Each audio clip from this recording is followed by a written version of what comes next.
Sa update tungkol sa nangyaring power outage diyan po sa Panay Island. Makakausap natin si Department of Energy Assistant Secretary Mario Marasigan. Magandang tanghali po, ASEC. Magandang tanghali po sa ating lahat, lalong-lalo na po sa inyong taga-subaybay. Sir, ano po ang update sa sitwasyon ng supply ng kuryente dyan ngayon sa Panay Island?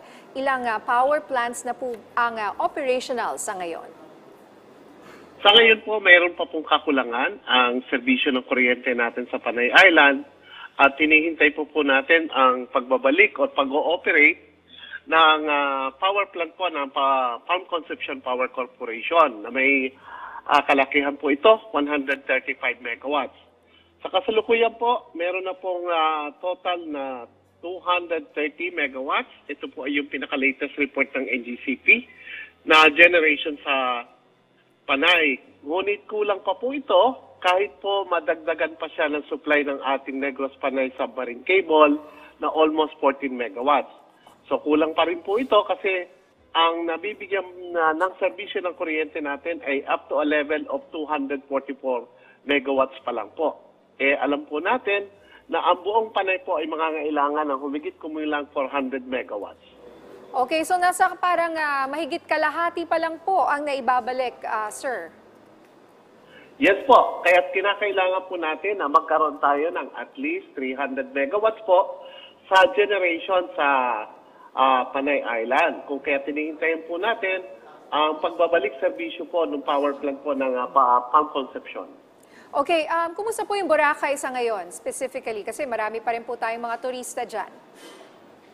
Sa ngayon po, ang huli pong ulat na nakuha po natin sa ating pong distribution utility, ang ACELCO, sa pamamagitan po ng National Electric Power Corporation, na ibalik na po ang serbisyo sa Boracay. Ngunit, sa buong prangkisa po ng ACELCO, kung saan po siya nagbibigay ng serbisyo doon po sa Aklan, kasama po ang Boracay, kulang pa rin po ang serbisyo sa kanila. Kung kaya't inuna po nila ang mabigyan ng serbisyo ang Boracay Island. Okay. Follow-up po tungkol sa iniimbestigahan na ng DOE ang insidente. Sino po ang posibleng may pananagutan dito? Sa ngayon po, hindi po natin masabi hanggat hindi pa po kompleto ang ating mga datos at kasalukuyan po nating pinagsasama-sama po yung lahat ng impormasyon na makukuha natin. Halimbawa po, alam naman po natin ang ating National Grid Corporation of the Philippines ay siyang nakakakita ng kabuoang supply and demand ng hindi lang po ng Visayas kundi ng buong Pilipinas. Pero in this particular situation po, bilang system operator, ang NGCP po ang nakakakita, sila po ang nagde-designate, alin ang planta na dapat tumakbo, saan kulang at saan sobra. Pwede ko bang bilhin yan Okay, ASEC Mario, si Chipo umuli ito. Nakapag-usap na po ba ang DOE at NGCP hinggil sa nangyaring power outage na ito? Ano po ang update ng NGCP? Patuloy po ang pakikipag-coordinate ng ating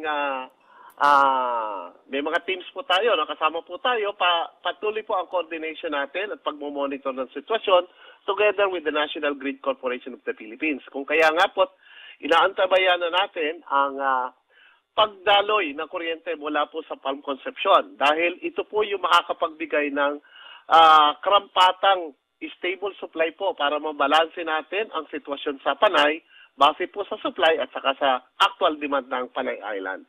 Naku, I'm sure marami po tayong mga kababayan ngayon sa Panay Island dahil may gusto talagang magkaroon na po ng kuryente at nagtatanong hanggang kailan po ba inaasahan ang limitadong supply ng kuryente dito, sir? Tama po kayo. Isa po sa binibigyang pansin at pinagtutuunan po ng kagawaran ng enerhiya kasama po ng Energy Regulatory Commission ay yung pong specific timelines kung paano po natin, kung kailan natin maibalik na kompleto ang sitwasyon sa Panay Island. Kung kaya't masusi po namin, meron po tayong sinusubaybayan hourly, meron po tayong report na kinukuha sa NGCP. Bukod pa po ron, ang ating pong team sa Department of Energy ay direkta po nakikipag-ugnayan sa mga distribution utilities as well as po doon sa mga power generators para malaman kung ano yung status ng kanilang pagbabalik serbisyo. Sir, nais po ng ilang LGU officials na paimbestigahan sa Kongreso ang nangyaring power outage noong Martes at dahil hindi ito ang unang beses na nangyari nga ang power outage. Ano po ang reaksyon dito ng DOE? Bukas po ang kagawaran ng enerhiya sa ganitong pong investigasyon para po maliwanagan at mabigyan po ng pansin ang mga sitwasyon na nangyayari. Nais ko lang pong ipaalam sa lahat na minsan na po nangyari ito noong April last year, nangyari po din itong kaparehas sa sitwasyon sa ngayon kung saan dapat ay natuto na tayo at nagkaroon na po tayo ng experience. Pero sa ngayon nga po, dahil patuloy po ang paggangalap natin ng mga datos, hindi po natin masabi kung saan kung sino at kung saan nagmula ang pagkakaroon ng outages sa Visayas. Kaya kung ano man po ang magiging investigasyon, bukas po ang kagawaran ng enerhiya. Okay, mensahe niyo lang po lalo na sa mga residenteng apektado po ng power outage na ito, sir. Salamat po.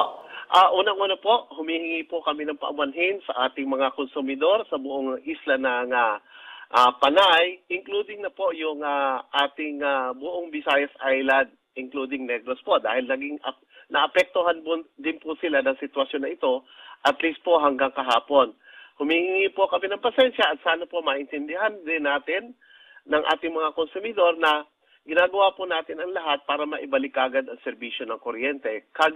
Datapwat nangangailangan po ng very discreet, mahinay po, slowly, pero sure po ang serbisyo na maiibalik natin kaagad. Hinahangad po natin na maging stable at hindi lang po yung pandali ang remedyo ang tinitingnan natin, kundi ano-ano pa yung dapat gawin ng lahat po ng stakeholders sa power industry para po mabigyan ng stable at reliable supply ang buong Visayas, hindi lang po ang Panay. Okay, maraming salamat po sa inyong oras, DOE Assistant Secretary Mario Marasigan.